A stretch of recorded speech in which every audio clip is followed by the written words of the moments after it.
দাও A F I, এটা সমান সমান কি দেওয়া আছে, এম দেওয়া আছে। তেমনি আমার কি করব, এ বি এ।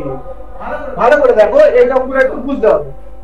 এ আমি কিছু জানি না,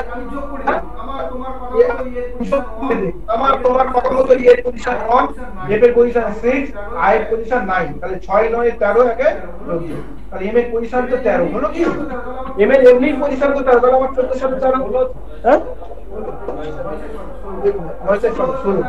16 হলো, তো 13 হলো, তাহলে কোনো কিছু মিলছে কি, তাহলে আমার নেক্সট কি অপারেশন করতে হবে, এটা আমার মিলছে না, নেক্সট অপারেশনটা আমাকে কি করতে হবে, তাহলে আমি দেখি, তাহলে দেখো এর পজিশন 1, এফ এর পজিশন 6, আই এর পজিশন 9, 6 9 নিশ্চয়ই কার একটা স্কয়ার মনে হচ্ছে, তাহলে কার স্কয়ার, তাহলে এম টা কত, নিশ্চয়ই 13। দেখো এম এর পজিশন আমার 13, সেই স্কয়ারটা আমাকে বসিয়ে দিই, বোঝা গেল।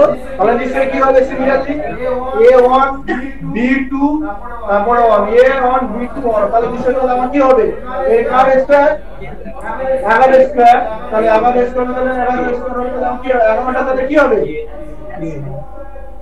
বুঝে গেল।